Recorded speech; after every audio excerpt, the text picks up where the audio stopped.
1070.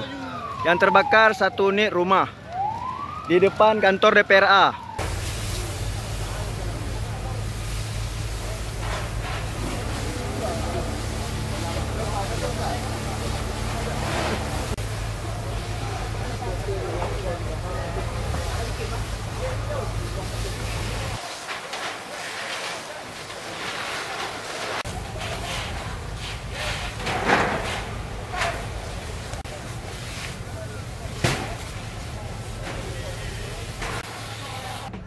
Dan api dapat dipadamkan dengan menggunakan 6 armada, 6 unit armada, 2 di pos induk dan masing-masing pos pembantu ada 4. Dalam pemadaman ini juga kita dibantu oleh pihak kepolisian, terutama Polsek, Koramil, EPA dan Rapi ya.